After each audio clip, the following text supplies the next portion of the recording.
मौत से भी डरावना इंतजार, अधूरी आत्मा का। लंदन में रहने वाला जूलियन और एलिना एक परफेक्ट कपल माने जाते थे। प्यार, पैसा, लग्जरी, उनकी जिंदगी किसी फेरी टेल से कम नहीं थी। दोनों का रिश्ता इतना गहरा था कि एक की सांसें दूसरे की धड़कनों से जुड़ी थी। जूलियन अपने डायमंड बिजनेस की सबसे बड़ी डील के लिए बेल्जियम गया। डील के बाद जैसे ही वह लौटा, लंदन की सुनसान सड़कों पर उसकी कार को 4 नकाबपोशों ने घेर लिया। गायों की आवाज गूंजी और जूलियन की लाश सड़क पर गिर गई। जिस इंसान ने कभी किसी का दिल नहीं दुखाया, उसे अपनों ने ही मौत दी। उसके ब्रीफकेस से हीरे गायब थे और कार की सीट पर सिर्फ खून की छींटें बाकी थी।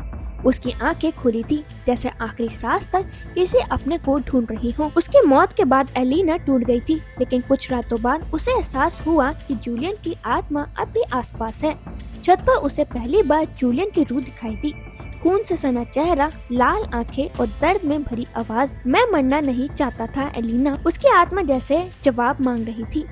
क्यों हुआ मेरे साथ ऐसा? एलिना की आंखों से टपकते आंसू चुपचाप उसका जवाब बन गए, और एक अनकहा वादा भी। डैनियल उसका एक साथी था जिसने मिलकर उसका मर्डर किया था, और डैनियल अब पेरिस भाग गया था। लेकिन एक रात उसकी बालकनी में वही आत्मा प्रकट हुई। मुझे मुक्ति तब मिलेगी। और अगले दिन उसकी लाश 20वीं मंजिल से नीचे पाई गई। लाश के पास वही हीरा था जिसे पाने के लिए उसने दोस्त की जान ली थी। भीतर से जला हुआ था वो आदमी, जैसे आत्मा ने आग से छुआ हो। इस मर्डर में ड्राइवर भी शामिल था, जिसका नाम था क्रिस।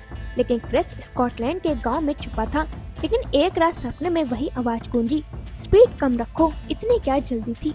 डर के मारे वह बाहर भागा और एक तेज गाड़ी ने उसे कुचल दिया। उसका चेहरा मौत से नहीं, आत्मा से डरा हुआ था। मरते वक्त उसकी आंखें चौड़ी थी, मानो किसी साय को पहचान रही हो, और आखिरी सांस तक एक ही आवाज गूंजती रही, मेरा क्या कसूर था। इसके बाद गुनहगार मारे जा चुके थे। एक रात एलिना छत पर आई और बोली, अब सब खत्म हो गया, मुझे भी साथ ले चलो। जूलियन की आत्मा आई और बोला, तुम्हें अभी जाना है एलिना, मैं अब मुक्त हूँ। उसकी आंखों में दर्द कम और सुकून ज्यादा था।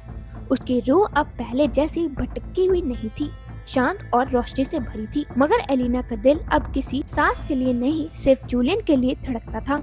एलिना मुस्कुराई और आखिरी शब्द कहे, तुमने वादा किया था घुमाने ले जाओगे, चलो कहीं घूमने चलें। और वो छत से कूद गई। जिस्म नीचे गिरा, लेकिन रूह हमेशा के लिए जूलियन के साथ उड़ चली। कहते हैं उस रात के बाद से वो छत कभी सूनी नहीं रही। वहाँ अब भी 2 परछाइयाँ दिखती हैं।